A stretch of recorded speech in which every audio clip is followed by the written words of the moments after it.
Hi, it's Risa from Missing Witches. We've begun our annual reparations fundraiser supporting Indigenous-led organizations, and I hope you've had a chance to check out the absolutely wildly incredible list of prizes and offerings this year. With this episode, I wanted to introduce you to one of the people behind the organization we choose to support each year, Naguset, Executive Director of the Native Women's Shelter of Montreal, and in particular, the powerful journey she and so many others are undertaking right now to bring truth-telling and reckoning to the eyes of the world.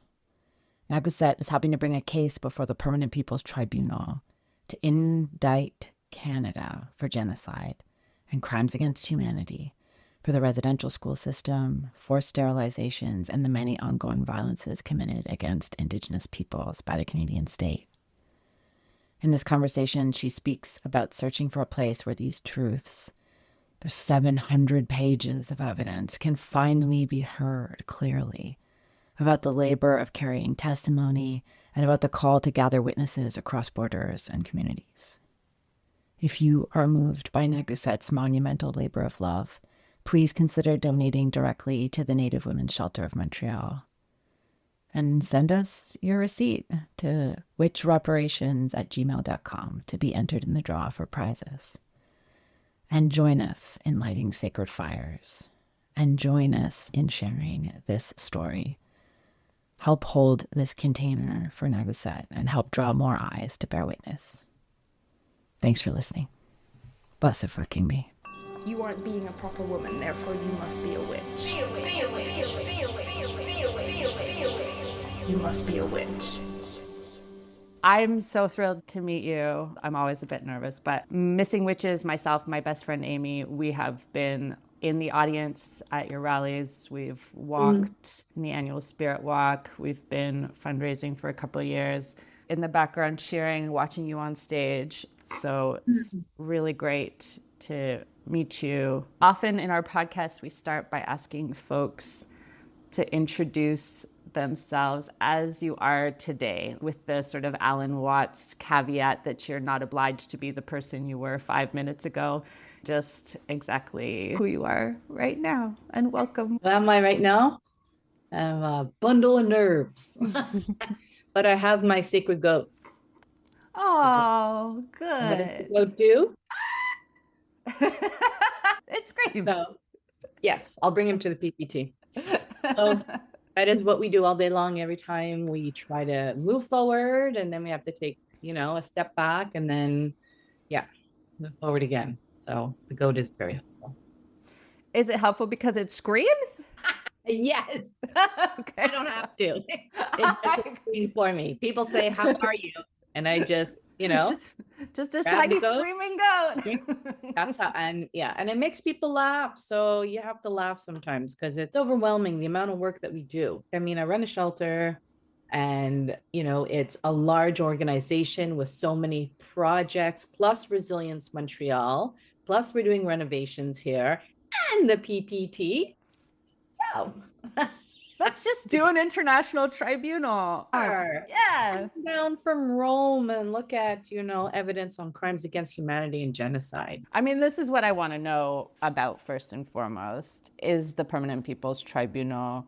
What does this act of memory mean? How does it change things? What is it like for you to carry that forward? How did it start? Well, how it started, as an Indigenous person, my mother went to residential school, right? And because of that, I was adopted through the 60s scoop. So I didn't really get to know my mother very well, but residential school destroyed her. And she had a whole bunch of kids. She had like 7 children, and all of us were placed in foster homes, or, I was the only one who was adopted out. And upon meeting my mom, she didn't want to talk about residential school, right? So you lose this whole like culture, and it's almost like a legacy of pain.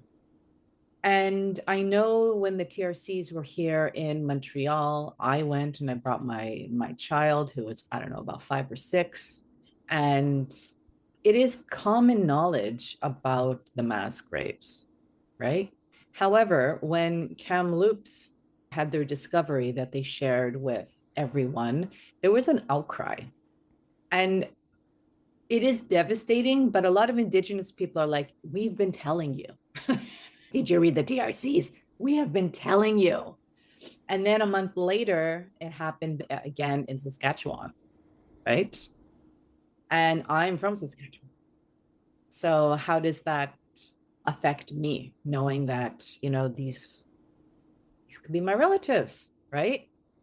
So I think that the filmmaker Alethea Arnak-Barrel, who has done a whole bunch of documentaries, plus now she's working on that CBC of the North, I think it's called, like television series.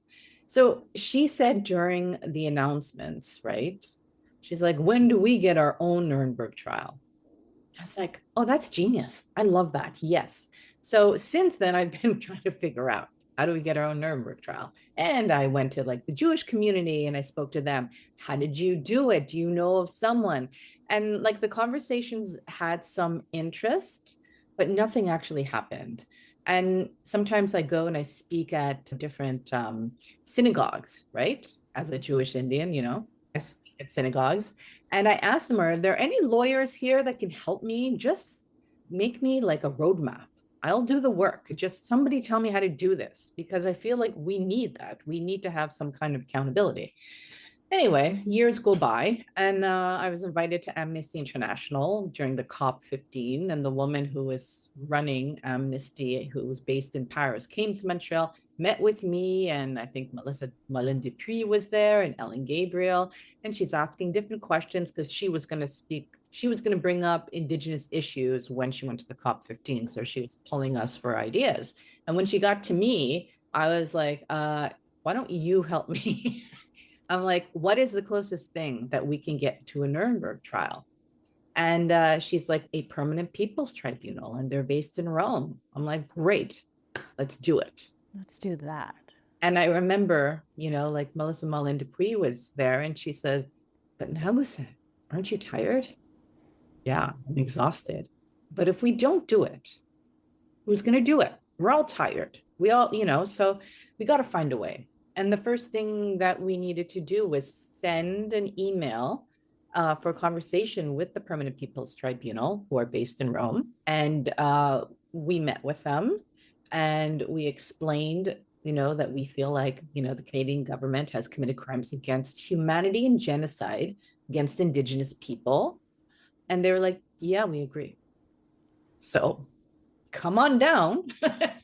And that was like over 2 years ago. Like, it's a really long process to get this going.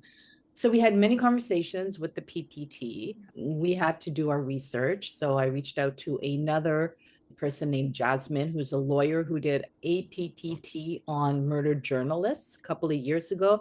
And she was so helpful. Like, she gave me so much information. We had many conversations with her, like, like, how did it help you? What should we look out for? Like, how does it work? So we started to, collect information, and then I started to get funding for it because I needed to build a team. So I'm not a lawyer, right? So back in the day, I was a witness. I don't know. They asked me to testify at Missing and Murdered Indigenous Women's Inquiry in Calgary. And my lawyer was Krista Big Canoe. So I testified for a couple of days. And she sat right next to me, and she had to meet with me and talk and sort of find out what it is, the content that I was going to be sharing. So I thought of her. And it's funny because I called a whole bunch of different lawyers, and they're like, no. Screaming goat. They're like, wow, no. So, and the same thing for funding. Who's going to fund you, right? So I reached out to Krista. I'm like, remember me? She's like, yes. And I told her what I was doing. And I'm like, would you be interested in prosecuting? And she was like, I will. So that was huge because her whole organization, Aboriginal Legal Services, is doing this. And Krista is amazing, right?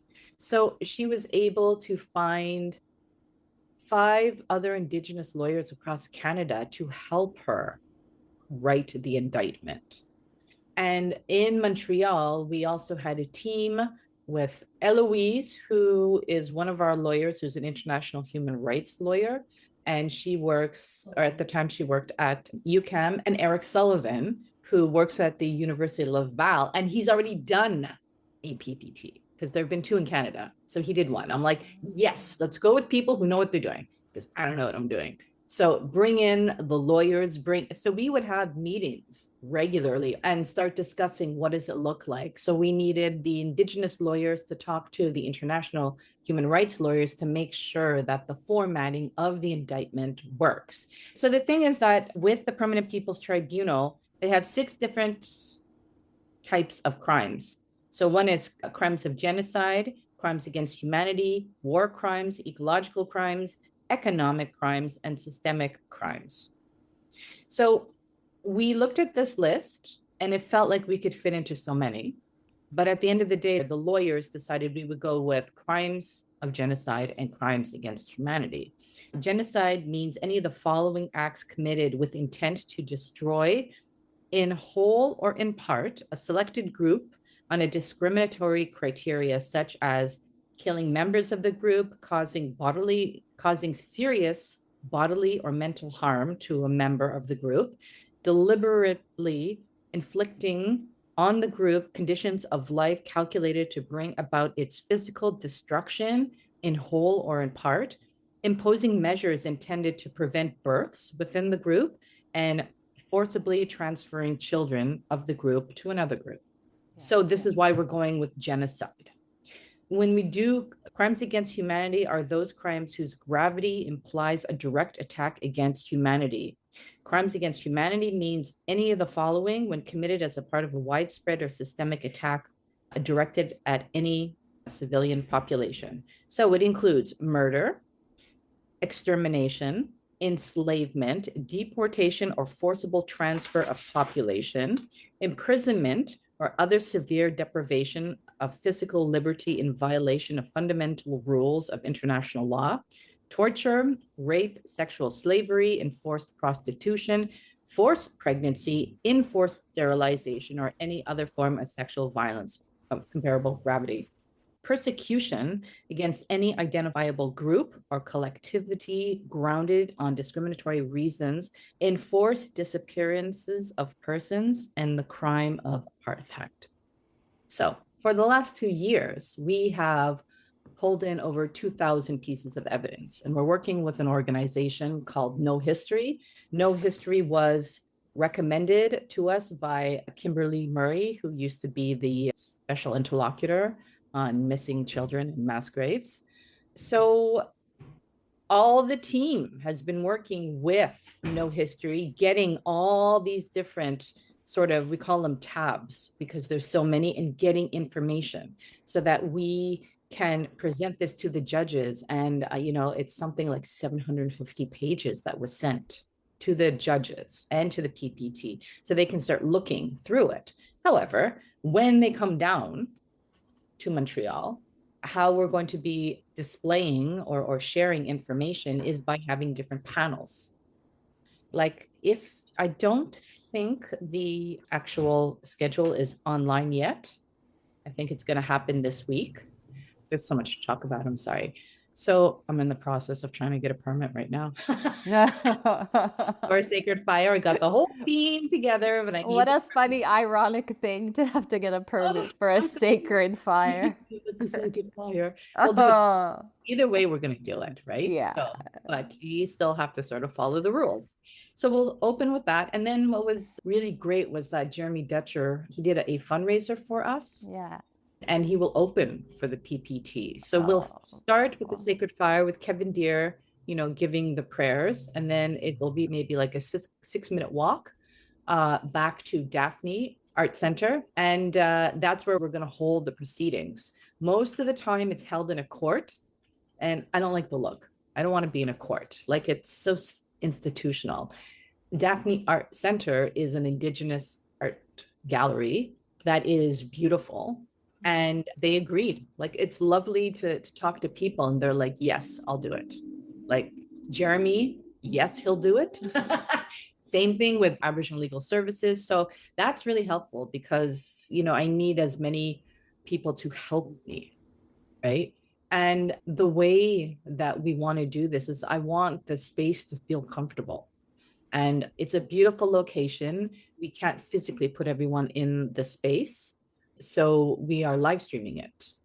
And the Europeans are really interested in what we're doing. It'll be across Canada, and then it will also be, each day will be saved, and eventually it will put it on a platform so people can watch it if they didn't have a chance to. But in a way, we are like, creating history, like recreating history. It's really, really difficult because like we fight all the time with the government, and we have like a really great way of presenting evidence with people who are knowledgeable. We are only presenting evidence that has already been substantiated. There are times when people are saying we think that there may be a mass grave here or there. We're not bringing that into the deliberations. We have to go with the facts. Jeremy is going to open, and then the PPT is going to do their own speech, and then they're going to read the indictment. So we served Canada about 2 weeks ago. Oh my God. Anyway, yes, we served. It went to, the Prime Minister and also to the Justice Minister, Sean Fraser. So they've received it. We have not received any acknowledgement, right? But I think they have to sign for it. So they received it. And there will be a place for them if they are wanting to, Show up. show up, defend themselves, whatever. There's a table for them. But we'll have a table for the judges, a table for the prosecution on the side. But where the judges are sitting, I mean, Daphne has these beautiful gray walls, and they already have blankets on some of them, but we're going to put children's moccasins all along the back. So as soon as the judges walk in and they see it, and then they sit down and it's there, it's, yeah.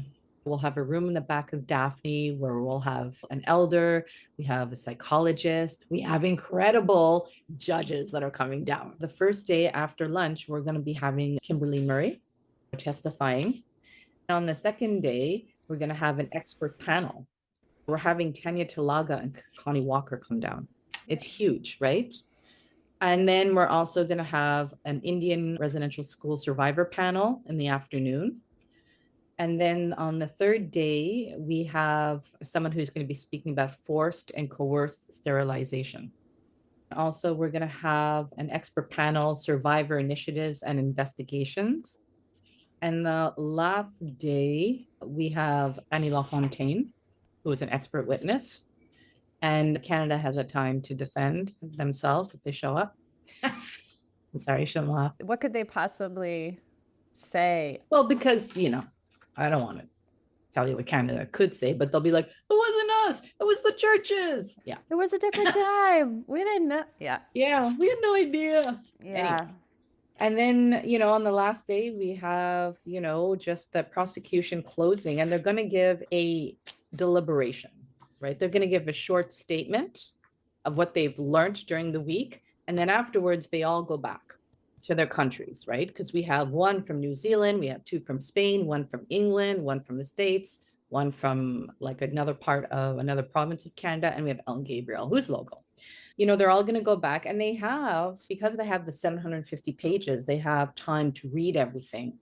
And then as a group, they will come together and make a final deliberation. And so the PPT asked us, is there a day where that would be, is there a day in Canada that's special for Indigenous people? I was like, well, June 21st. However, that's too soon. So September 30th. So that's when we are going to have an online press conference that is initiated by the PPT in Rome, and all the other judges will be online, and they will give their final judgment. And then in the afternoon, I do the Every Child Matters march. So it's going to be a busy day. But then we'll see what happens, right? Like if we have presented something to the government, but not just to the government, to Canada. Connie Walker is going to be speaking about the fact that the Indian residential school experience, how people went to residential schools, sat down, talked to the government. They took their stories, they put them in boxes. They're going to burn all those boxes next year. Everyone. People don't know this, right? So when Connie talks about it, this could be a recommendation that the judges say, right? This could be like, I find that, being a Jewish Indian and all, and seeing how the Jewish community was able to encourage Germany to do more by having different plaques on houses saying Jewish family lived here, but they were taken to Auschwitz, or, a train, like in a museum that said this train cart held Jewish people being brought to concentration camps. We don't have that in Canada. Why don't we have like CN or Via Rail? How many trains did you transport? Like, why aren't we doing this? Why don't we have our own museums, right? The government cut the funding for ground penetration radar searches, cut the funding. Why? Right? Maybe this is a recommendation that the judges could make. They just cut the funding for MMIW.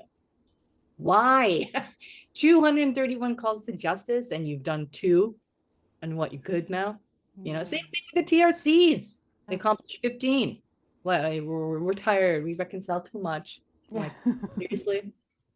So this is a way to fight back, to encourage change. And, when I was in my 20s, I knew Mary Two Acts early because I was dating her grandson. And she told me about all the work that she did to change the law, Bill C-31, because she married a Irish guy, white guy, and she left the reservation. She went to New York, and she just lived there for years. And then when he passed away, she tried to come back to Gunawaga, and they would not let her in, because once you marry out, you have to stay out, right? So she was like, really? But because the Native men were marrying white women, and white women were coming onto the reservation, and they got their Indian status, and then their white children got their Indian status, and the women, no. So she fought for like 10 years, 20 years. I don't know. She fought a really long time. And Canada ignored her until she went to the UN. So I'm like, I know what to do. We call in the Europeans, we bring them down, we show them. It all reverberates, right? Because, the judge that is coming from New Zealand, she's talking to her community. I'm going to Canada, right? And the ones from Spain, like, everyone has really amazing, qualified backgrounds. These are people that know a lot about the subject of crimes against humanity and genocide. But then there's also the aftermath, right? Yeah. So let's say they give a judgment and they say, Canada, you're guilty. And then what do?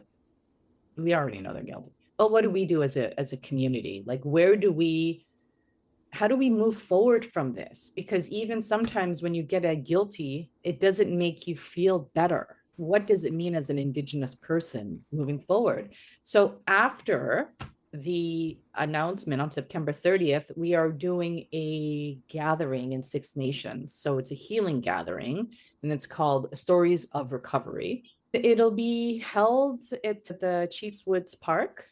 I have an elders committee and I have a survivors committee. And for the last 2.5 years, they have guided us in the decision-making processes for this PPT. I meet them regularly. They asked for this. Okay. So I'm like, okay, I'll do it. I got some monies, and they decided that this is where they want it. But I have to fundraise for additional monies because the PPT is more expensive almost every day, right? And I have to find additional funding just for this because it's what they want, and it's what we need. We need to sit down. They want something on the land where they can do ceremony, where they can, talk as a group. We don't necessarily need microphones. It's not going to be huge, but there's going to be a lot of healing and laughter and discussions, and bring in knowledge keepers and, and learn. I was thinking, I should bring my 19-year-old son, because he doesn't know very much about his culture. So learn from those, right? I went to the McConnell Foundation had a 10-year anniversary of the TRCs. And when I was there and the elders were there, some were in walkers, some had oxygen machines, that generation, and the teachings that they could give it's not looking great. Like how do we get that knowledge? So it's an opportunity to bring in, to teach that next generation, and all the groups are so excited, right? And we're also like offering it to like the team. So if Krista's team wants to go to this, because they're the ones who have to listen to all the survivors' testimony, and it is so painful. But we have to do it. We have to do it because the status quo is really bad. And I feel like the government is just sort of taking big giant steps away from the community. And there are so many issues that have not been resolved. I'm tired of being ignored. I do the Every Child Matters March, but it's on September 30th. And for whatever reason, in Montreal, all the schools have their attestation day. So they have to come to school and they're not allowed to leave. Last year, the Quebec government decided they were going to have their first assembly on September 30th. That means that your politicians can't even come to the march to support. So many layers of forgetting, so much weight of wanting to not know and wanting to not remember. Yeah. That you're like pushing up against with this massive labor to hold these stories to the light. The trauma, but also, as you say, all the knowledge, like all the wisdom that the world needs right now before we fall off an environmental cliff. We need those elder stories and wisdom so much. And so thank you. I'm glad you're recording and documenting. But I also have to say that, you know, the David Suzuki Foundation is also a partner. Yeah. Amazing. If you look at the website, David Suzuki actually does a little video where he talks about the PPT. I'm like, oh my God. David Suzuki. I'm like, wow, that's okay. There's wonderful, massive waves of people coming to be with you. And we need more, though, because we need more. The Native Women Shelter will have a sacred fire. And then one of our elders, Diane Longboat, she'll be doing a sacred fire in her community. And then Waseskin House is also going to have a sacred fire. And we let's have sacred fires everywhere. Yeah. Like all across Canada, if you are able and in a safe way to have a sacred fire, we're starting it on September 25th and we'll put it out on the 29th. And the guys are there 24 hours. Like they'll always be there. If we could do that everywhere, that would be amazing. There's an image of a residential school in the evening where they have these lights that are representing the mass graves. It's all lit up. Well, if we took a picture of Canada and had all those sacred fires, that would be something, right? And I think people want to contribute, and that is a safe way to contribute, and that's a spiritual way to contribute. And I would love to have like people of influence say something about the PPT, like a 30-second segment to be like, you know, did you know about the PPT? It's happening May 25th to 29th. The world is watching. Will you? I'm trying so hard to put this out, but I can't do everything. That's why I really appreciate the communications team. And if, you know, if Jeremy Dutcher is interested in doing another one, if, you know, people, I'm trying to get like, you know, different superstars that I work with sometimes, you know, that I meet in my life to be like, hey, can you do me a little favor? Use your influence. I don't know why I feel very shy about all this, right? I know. I want to say, like, you don't need, I mean, everyone, like, it's an honor, I think, when we frame our annual fundraiser with Missing Witches as an act of togetherness against the original wound of colonial violence. Like, let's go, let's do it together. Donate your prize, send money to your local Indigenous Native women shelter. Let's do it together instead of feeling so broken. It's a gift, I think, to say it's not all fucked and it's not all done. It's not all over. We're together. Try while we're alive. Yeah, I feel like we only have one chance to do this and we have to knock it out of the ballpark. And I remember telling that to the lawyers. I'm like, it's got to be perfect. No pressure. We got to prosecute the entire state. Yeah. Yeah. And they have. There is so much evidence. What happens if the state is found guilty by the judges? Well, there is the possibility for the International Criminal Court to step in. So when they're watching and they see a piece of evidence or whatever, like, hey, I didn't know about that. Wait a minute. We can go after these people, this institution, or whatever. There's that.